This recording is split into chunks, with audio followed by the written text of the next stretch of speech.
दोस्तों, स्वागत है आप सभी का हमारे YouTube चैनल में। देखिए, आगे हम लोग जो है बढ़ते हैं करंट अफेयर्स वाली सीरीज में। ग्रेटर नोएडा में आयोजित यूपी अंतर्राष्ट्रीय व्यापार शो 2025 का भागीदार देश कौन रहा? तो पहला तो क्वेश्चन यही बनेगा कि उत्तर प्रदेश अंतर्राष्ट्रीय व्यापार शो कहाँ आयोजित किया गया था।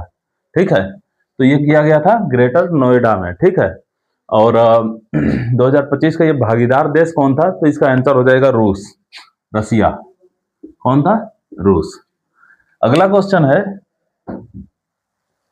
सीडीएस कौन है? सीडीएस समझ रहे हैं ना, chief of defence staff. CDS कौन है? तो अनिल चौहान। ठीक है, अनिल चौहान। कैप्टन शुभांशु शुक्ला को कौन सा पुरस्कार मिला है? ये शुभांशु शुक्ला जो है ठीक है, इनको एक पुरस्कार मिला है। वो कौन सा पुरस्कार है? इनको हालांकि 2-3 पुरस्कार मिले हैं। कैप्टन शुभांशु शुक्ला वही हैं जो कि भारत के रिप्रेजेंटेटिव थे अंतरिक्ष स्टेशन जो है उसमें, जो है इन्होंने 12-13 दिनों तक समय बिताया था। और अंतरिक्ष में जाने वाले ये भारत के दूसरे व्यक्ति हैं। पहले तो जो है राकेश थे, दूसरे जो है ये हैं। ठीक है, तो इनको कौन सा मिला है? अशोक चक्र 2026 में। अशोक चक्र। अशोक चक्र आपको पता है कि शांति काल में सर्वोच्च सम्मान होता है। ठीक है, तो शुभांशु शुक्ला को अशोक चक्र। बहुत इंपॉर्टेंट क्वेश्चन है, याद रखेंगे।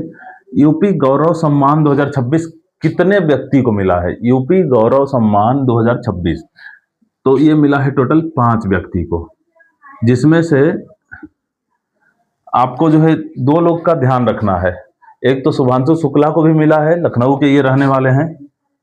एक तो शुभांशु को भी मिल गया है 5 में, और एक फिजिक्स वल्ला वाले अलख पांडे, पीडब्ल्यू वाले जो हैं, प्रयागराज के रहने वाले हैं, वो उनको मिला है। ठीक है, तो यूपी गौरव सम्मान टोटल 5 लोग को मिला है, जिसमें से 2 का नाम आपको ध्यान रखना है। अच्छा, 2026 में कितने लोगों को पद्म पुरस्कार मिला है? टोटल 131 लोग को पद्म पुरस्कार मिला है। ठीक है, टोटल। अगर इसी में पूछ दे पद्म विभूषण कितने को मिला है, तो 5 को। ठीक है, 5 को विभूषण मिला है, और 13 लोगों को पद्म भूषण मिला है। बाकी जो है पद्म श्री मिला है, जितना बच गया। ठीक है, यूपी स्थापना दिवस कब मनाया जाता है और इसकी थीम क्या है? देखिए, बहुत ही इंपॉर्टेंट क्वेश्चन है। यूपी स्थापना दिवस, अपना यूपी का स्थापना दिवस हर साल 24 जनवरी को मनाई जाती है। कब मनाई जाती है? 24 जनवरी को। अच्छा, इस बार वाले में इसका थीम क्या था? तो विकसित भारत विकसित यूपी। ठीक है, विकसित भारत विकसित यूपी, विकसित यूपी। क्लियर है? ओडीओसी, जैसे ओडीओपी एक योजना चली थी ना पहले, उसी तरह ओडीओसी योजना चलाई गई है 2026 में, और ये 24 जनवरी 2026 को ही चलाई गई यूपी के स्थापना दिवस पे। ओडीओसी का मतलब क्या है? One district one cuisine. मतलब जो है वन क्यूजिन का मतलब एक व्यंजन, एक जनपद एक व्यंजन। जैसे कि कोई खाने पीने वाली जो चीज है वो कहीं एक राज्य की कोई सबसे फेमस चीज है, उसी तरह दूसरे राज्य में कुछ और फेमस। जैसे मथुरा का पेड़ा बहुत फेमस है, आगरा का पेठा बहुत फेमस है। ठीक है, ऐसे ऐसे जो है एक एक व्यंजन को पूरा उनको टैग कराया गया है। ठीक है, वन डिस्ट्रिक्ट वन व्यंजन के तहत, ताकि जो है उस व्यंजन को अंतर्राष्ट्रीय तौर पे, राष्ट्रीय तौर पे जो है पहचान मिल सके। ठीक है, जैसे कानपुर के समोसे, कानपुर को समोसा के लिए जो है दिया गया है। ठीक है, तो याद रखेंगे कि वन डिस्ट्रिक्ट वन क्यूजीन ये किसके लिए है? ओडीओसी की शुरुआत कब हुई है? तो यही हुई है 24 जनवरी 26 को ही की गई। ठीक है, स्थापना दिवस वाले दिन। ठीक, अब इसमें जो है बनारस को किसके लिए मिला है? तो मलइयो, मलइयो, मलइयो और लौंगलाता। ठीक है, मलइयो और लौंगलाता। बाकी मथुरा का पेड़ा। ठीक है, ऐसे ऐसे जो फेमस चीजें हैं वो आप जानते हैं। इंडिया फूड एक्सपो 2026 कहाँ आयोजित किया गया? तो इंडिया फूड एक्सपो 2026 ये लखनऊ में आयोजित किया गया है, लखनऊ में। ठीक है, देखिए, एक जो है हेल्थ से रिलेटेड जब सबमिट हुई थी लखनऊ में ही, तो उसमें जो है ये एक टर्म यूज हुआ था। इसका फुल फॉर्म आपको ध्यान होना चाहिए, कभी कभी एक लाइन में फुल फॉर्म वाले भी क्वेश्चन आ जाते हैं। IMRS का फुल फॉर्म क्या है? ठीक है, integrated medical research application system. Integrated integrated medical research application system, ठीक है। इंटीग्रेटेड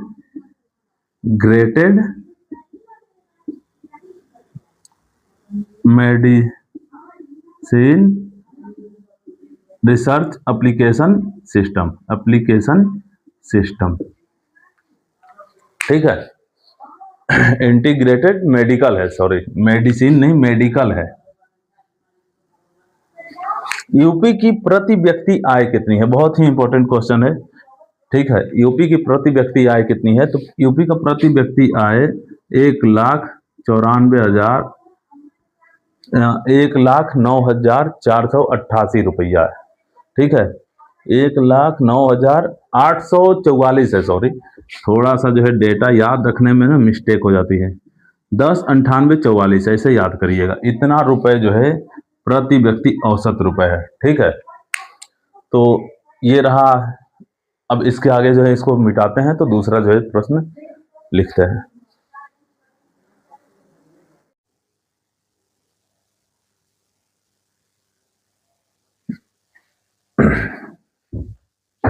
देखिए, अगला 11वां क्वेश्चन है, यूपी सरकार ने 75 छोटी नदियों को पुनर्जीवित करने के लिए किस संस्था का सहयोग लिया है?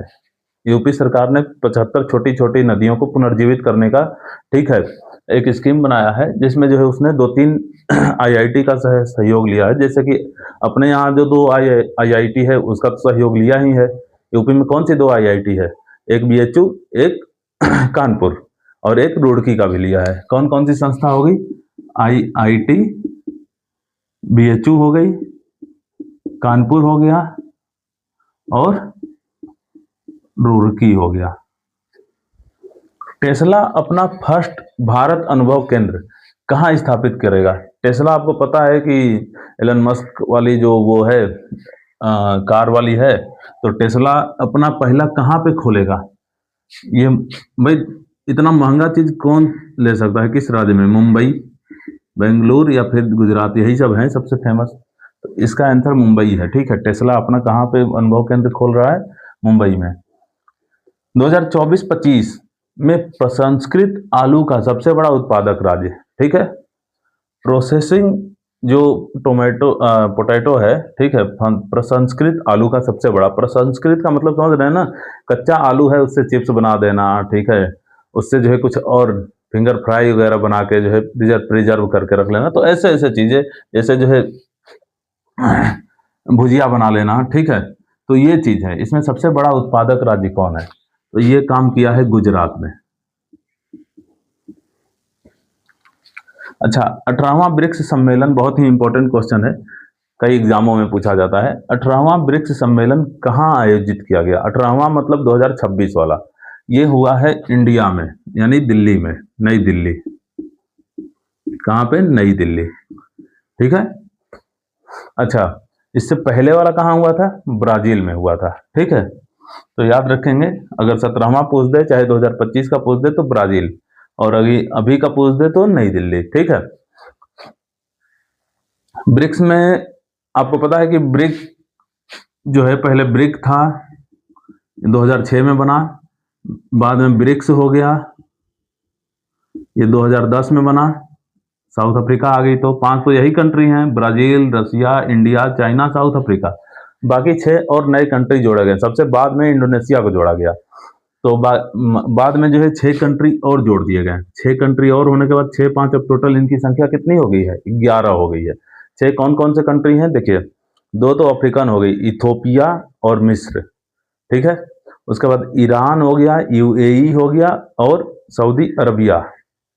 3, 2, 5 और एक इंडोनेशिया, 6। वक्फ संशोधन अधिनियम 2025, वक्फ संरचना में किसको शामिल किया गया? तो पहले वक्फ जो बोर्ड होता था उसमें ऑल जो मेंबर होते थे ना वो मुस्लिम होते थे, लेकिन अब उसमें एक गैर मुस्लिम भी मेंबर होगा, गैर मुस्लिम सदस्य। ठीक है, ये संरचना में उसी को शामिल किया गया है। अच्छा, ऑपरेशन शिव किससे संबंधित है? तो अमरनाथ यात्रा पे जो धमकी मिली थी, ठीक है, तो यात्रियों को सुरक्षित करने के लिए एक मिशन चलाया गया। कौन सा? ऑपरेशन शिव। किस यात्रा से जुड़ा है? अमरनाथ यात्रा से।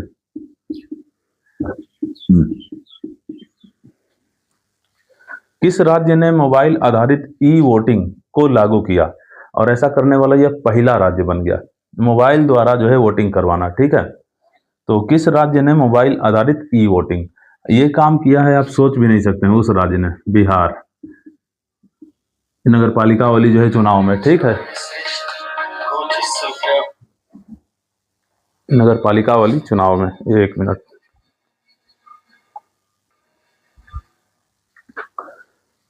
तो भारत का पहला लकड़ी का गुरुद्वारा, देखिए लकड़ी का गुरुद्वारा, पूरी तरह से लकड़ी का गुरुद्वारा, भारत का ये पहला जो है गुरुद्वारा है। ये कहाँ पे बनाया गया है? तो ये तो पंजाब में है। ठीक है, फाजिलिका एक जगह है, फाजिलिका। जाति जनगणना 2027 कितने चरणों में आयोजित की गई? तो जाति जनगणना 2027 ये आयोजित की नहीं गई है, किया जाएगा, 2027 में होगा, और ये टोटल 2 चरण में होगा। कितने चरण में? 2 चरण में, याद रखेंगे। भारत का पहला एआई केंद्रित, ठीक है, एआई केंद्रित स्पेशल इकोनॉमिक जोन किस शहर में स्थापित किया जाएगा? ये होगा नवा रायपुर, नवा रायपुर, ये छत्तीसगढ़ में है। तो चलिए फिर मिलेंगे अगले क्लास में, तब तक आप पढ़ते रहिए।